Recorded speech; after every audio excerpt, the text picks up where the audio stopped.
Very good evening to all of you. I hope you all are doing good. So आज हम पढ़ेंगे insolvent person कौन होता है और लिस्ट जो प्रिपेयर क्या जो यूज़ करते हैं डेटर्स, ठीक है, in order to prepare statement of affairs. और जो लिस्ट हैं वो सारी, और स्टेटमेंट ऑफ अफेयर्स क्या होता है, जैसे लिस्ट ए बी सी, ठीक है। अगर कोई पर्सन इंसॉल्वेंट हो जाता है तो उसको अपना स्टेटमेंट ऑफ अफेयर्स बनाना पड़ता है। उस स्टेटमेंट ऑफ प्रिपरेशन में, ठीक है, लिस्ट आती हैं कुछ। हम आज उन लिस्ट के बारे में पढ़ेंगे, ठीक है। सो विदाउट वेस्टिंग टाइम हम आते हैं अपने टॉपिक पे। सो यहाँ पे एक क्वेश्चन दिया है, describe the list which are use by the debtors in order to prepare statement of affairs. Statement of affairs prepare करने के लिए डेटर जो लिस्ट बनाता है उस लिस्ट के बारे में हम डिस्कस करेंगे। अब आप स्टेटमेंट ऑफ अफेयर्स क्यों बनाते हो? सो बेसिकली अगर किसी पर्सन को कोर्ट ने डिक्लेयर कर दिया है इंसॉल्वेंट, तो उस पर्सन को विद इन 30 डेज में स्टेटमेंट ऑफ अफेयर्स बनाना पड़ता है, ठीक है। उस स्टेटमेंट ऑफ अफेयर्स में दो पार्ट आते हैं जिसमें एसेट्स और लायबिलिटीज़ आती हैं। सो उसी लिस्ट के बारे में हम अब डिस्कस करेंगे। आज हम लायबिलिटीज़ के बारे में डिस्कस करेंगे, नेक्स्ट वीडियो में हम एसेट्स के बारे में डिस्कस करेंगे, ठीक है। सो बेसिकली इंसॉल्वेंट क्या होता है, ठीक है। मान लो कि आपने एक कंपनी खोली, ठीक है। सो आपने क्या किया कि उस कंपनी से, अब आपने उस कंपनी को खोला, ठीक है, तो आपने बहुत जगह से उधार लिया, ठीक है, बहुत सारे डेप्ट लिए आपने, बट आप उसे पे नहीं कर पा रहे हो, ठीक है। आप उस डेप्ट को, उधार को पे नहीं कर पा रहे हो, अपने दो चार बिजनेसेस से उधार पैसे लिए हैं, ठीक है। तो आप क्या करते हो, आप कोर्ट के पास जाते हो, ठीक है। When a person is unable to pay his डेप्ट, तो उसको इंसॉल्वेंट कहते हैं। बेसिकली अगर आप उधार ले रहे हो, आप पे नहीं कर पा रहे हो, तो आप इंसॉल्वेंट हो, मतलब दिवालिया हो। और आपको दिवालिया आप खुद नहीं घोषित करते हो, आप कोर्ट के पास जाओगे, कोर्ट आपकी सारी चीज़ों को देखेगा, चीज़ों को एनालाइज करेगा, उस बेसिस पे आपको इंसॉल्वेंट डिक्लेयर करता है। जब आपको इंस्टॉलमेंट डिक्लेयर कर देता है तो आपकी जितनी भी प्रॉपर्टीज़ होती हैं, जितनी भी आपकी एसेट्स होती है, उन सबको बेच के उन लोगों को पैसे दिए जाते हैं जिनसे आपने उधार लिया था, आप उन्हें दे नहीं पाए हो, ठीक है। So that is all about the insolvent. अब हम पढ़ेंगे, when a person is unable to pay his डेप्ट then he is called an insolvent. The insolvent person first present an application in the court. Court के पास जाएगा, application देगा to be declare as a solvent, कि मुझे insolvent घोषित कर दो, ठीक है। अब उसकी अपील सुनने के बाद कोर्ट डिसाइड करेगा कि उसको इंसॉल्वेंट डिक्लेयर करना है कि नहीं करना है, ठीक है। सारी चीज़ों का, उसका फाइनेंशियल स्टेटमेंट सबको एनालाइज करेगा, उसके एसेट्स, उसकी प्रॉपर्टी, लायबिलिटीज़ कितनी है, ठीक है। सारी चीज़ें देख के तब उसे डिक्लेयर करेगा।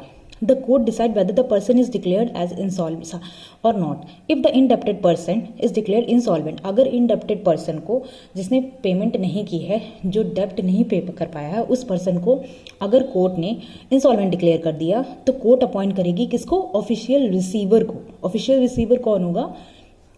ठीक है, जो जिसको वो पैसे नहीं दे पाया है, for the sale of the assets. उसकी जो इनडेप्टेड पर्सन है, जो इंसॉल्वेंट पर्सन है, उसकी सारी एसेट्स को बेचा जाएगा, और उन एसेट्स को बेचने के बाद जो पैसा मिलेगा, उस पैसे से लोगों को दिया जाएगा जिससे भी उसने लोन लिया है, ठीक है। अब receive the sale of the assets among the different creditors as per the law. अब स्टेटमेंट ऑफ अफेयर्स क्या होगा, ठीक है। अब जब on the order of the court the insolvent, अब जो कोर्ट के ऑर्डर पे जो इंसॉल्वेंट पर्सन है उसको विद इन 30 डेज, ठीक है, प्रिपेयर करना पड़ेगा, स्टेटमेंट ऑफ अफेयर्स बनाना पड़ेगा, स्टेटमेंट ऑफ अफेयर्स, ठीक है, उसकी फाइनेंशियल पोजीशन का, और उसको सबमिट करना पड़ेगा, which is called the statement of affairs. अब इस स्टेटमेंट ऑफ अफेयर्स में दो चीज़ें आती हैं, लिस्ट प्रिपेयर होती है, जिसे कहते हैं लिस्ट ए होती है और लिस्ट बी, ठीक है। ए बी नहीं कहते हैं उसको, दो लिस्ट होती है, ठीक है।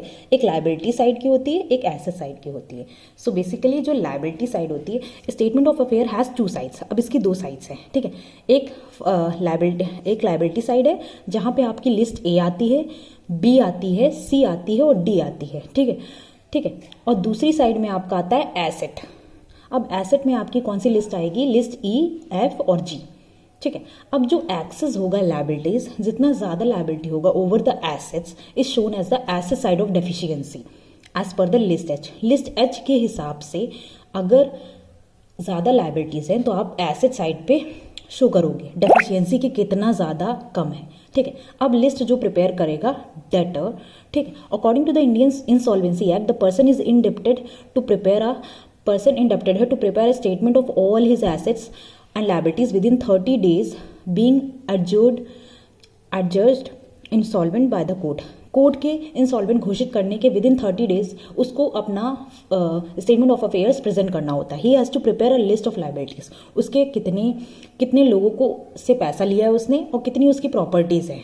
अब एसेट्स नहीं पता चलेगा कितना है तो आप बेचोगे कैसे उसको? उन लोग को पैसे भी तो देने हैं जिन लोगों से आपने पैसे लिए हैं। Deficiency account and statement of affairs. List of liabilities.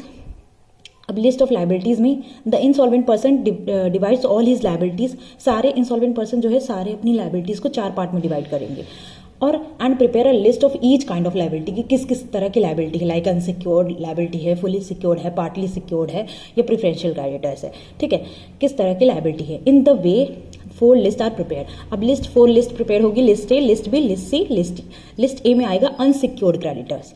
Unsecured creditors list A में आएंगे। इसमें वो it is the list of all unsecured creditors of insolvent. This include अब unsecured creditors। अब unsecured creditors में क्या क्या आएगा? ट्रेड क्रेडिटर्स आएगा, बीपी आएगा, बैंक ओवरड्राफ्ट आएगा, कोई ओवरड्राफ्ट फैसिलिटी उसने बैंक से ली थी। ठीक है। ओवरड्राफ्ट फैसिलिटी बेसिकली होता क्या है? ओवरड्राफ्ट फैसिलिटी देखो, जो करंट अकाउंट होल्डर होते हैं ना, जो बिजनेस लोग होते हैं उनके लिए करंट अकाउंट होल्डर, तो करंट अकाउंट में एक फैसिलिटी दी जाती है ओवरड्राफ्ट कि आपके बैंक में जितना पैसा है उससे ज़्यादा आप ले सकते हो। ये बिजनेसमैन को ये फैसिलिटी प्रोवाइड की जाती है। उनके लिए करंट अकाउंट ओपन होगा और बैंक उनको अपॉर्चुनिटी देती है कि आपके बैंक में अगर इतना ज़्यादा 5,000 रुपये है तो आप 15,000 रुपये भी निकाल सकते हो। ठीक है, तो that is all about overdraft facility.